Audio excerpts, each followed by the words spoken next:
अस्सलाम वालेकुम, मैं मोहम्मद अवैस आपसे मुखातिब हूँ। आज की इस वीडियो में रिव्यू करूँगा रेपिकॉर्ड टैबलेट का। तो रेपिकॉर्ड टैबलेट जो है इसके फ़वाइद क्या हैं, इसके नुकसानात क्या देखने में मिल सकते हैं, तरीका इस्तेमाल क्या है, किन किन मसाइल में इसको यूज़ किया जाता है, ये सारी डिटेल इंशाल्लाह इस वीडियो में मैं आपको दूंगा। लेकिन उससे पहले आपसे एक गुजारिश है कि वीडियो को लास्ट तक देखिएगा ताकि आप कोई इंपॉर्टेंट बात जो है वो मिस ना कर दें।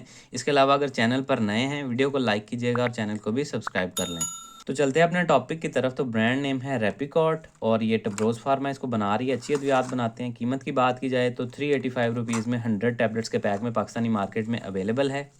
अब इसमें जो दवा शामिल है वो है प्रेडनिसोलोन। प्रेडनिसोलोन 5 mg है। प्रेडनिसोलोन बेसिकली एक कोर्टिकोस्टीरॉयड है और ये मैन मेड फॉर्म है कोर्टिसोल हार्मोन की। कोर्टिसोल कुदरती तौर पे हमारे जिस्म में एड्रिनल ग्लैंड्स बनाते हैं, लेकिन उसकी मैन मेड शक्ल भी बना ली गई है और उसका नाम इन्होंने रखा है प्रेडनिसोलोन।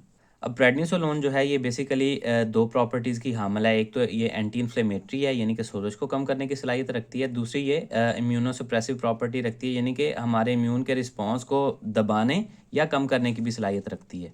अब जिस कंडीशन में इसका सबसे ज़्यादा इस्तेमाल होता है उसमें पहले नंबर पे दमा वाले या अस्थमा वाले पेशेंट्स हैं। उनमें होता ये है कि फेफड़ों में सांस की नालियाँ जो हैं उनकी उनमें सोजश पैदा होती है। जब ये सोजश पैदा होती है तो सांस की नालियाँ तंग हो जाती हैं, जिसकी वजह से मरीज़ को सही से सांस नहीं आता, खांसी स्टार्ट हो जाती है, वीजिंग साउंड आने लग जाता है और सांस ना सही आने की वजह से मरीज़ की हालत ख़राब होना शुरू हो जाती है।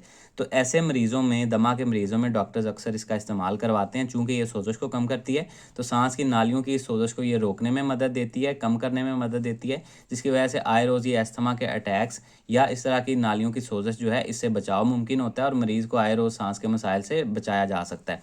तो इनमें ज़्यादा इस्तेमाल की जाती है। इसके बाद सीओपीडी के पेशेंट्स आ जाते हैं, जैसे कि स्मोकर्स हज़रात हैं, हुक्का नोशी, सिगरेट नोशी करने वाले, या किसी ऐसी जगह पे काम करते हैं जहाँ से उनको एलर्जी हो रही है कोई डस्ट या स्मोक की वजह से, जो इनहेल करते रहते हैं और उसकी वजह से उनके फेफड़े मुतासर होते हैं और सांस की नालियों में सोजश की वजह बनते हैं, जिसकी वजह से वहाँ पर आए रोज़ रेशा बनता है। खांसी, नज़ले, ज़ुकाम, सांस फूलना, इस तरह के मसाइल जो हैं आना स्टार्ट हो जाते हैं, वो भी सांस की नालियों की सोजश की वजह से होता है। तो उनमें भी इसका इस्तेमाल करवाया जाता है सांस की नालियों की सोजश को कम करने के लिए। इसके अलावा एलर्जिक रहनाइटिस है, ये जो नेसल पैसेज है हमारा नाक का, इसमें सोजश हो जाती है, जिसकी वजह से नाक का बंद होना, नाक का बहना, छींकें आना, नाक में ख़ारिश होना या आँखों में ख़ारिश होना, आँखों से पानी का बहना, बर्निंग सेंसेशन होना या हल्का-फुल्का गला ख़राब हो जाता है इसकी वजह से।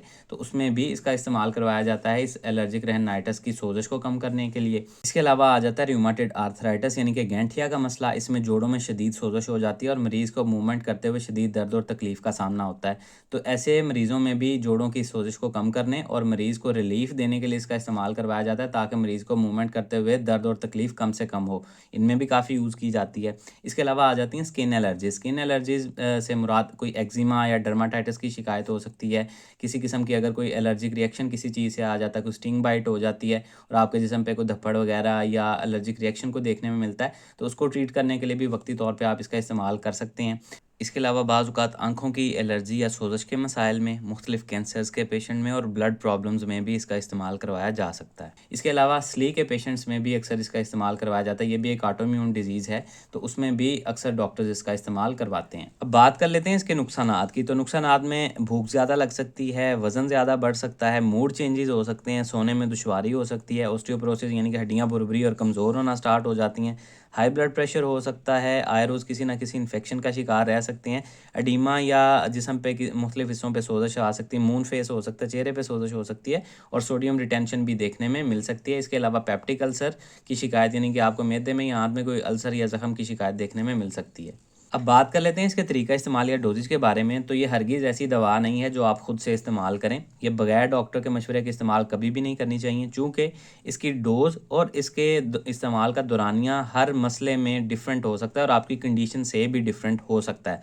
दूसरा ये कि जब भी आपको डॉक्टर्स ये तजवीज़ करें तो एकदम से आपने कभी भी इनको छोड़ना भी नहीं है, क्योंकि उसकी वजह से विथड्रॉल सिम्पटम्स जो हैं वो आपको आना स्टार्ट हो जाते हैं। कुछ साइड इफ़ेक्ट्स जिसके जैसे कि वेट लॉस हो सकता है, एकदम से आपका स्टार्ट हो जाएगा। इसके अलावा भूख में अचानक से कमी आ जाएगी, फटीग, थकावट या कमज़ोरी फ़ील करना स्टार्ट कर देंगे। तो कभी भी बगैर डॉक्टर के मशवरे के इस्तेमाल भी नहीं करनी, और अगर इस्तेमाल करने हैं तो एकदम से इसको छोड़ना भी नहीं है।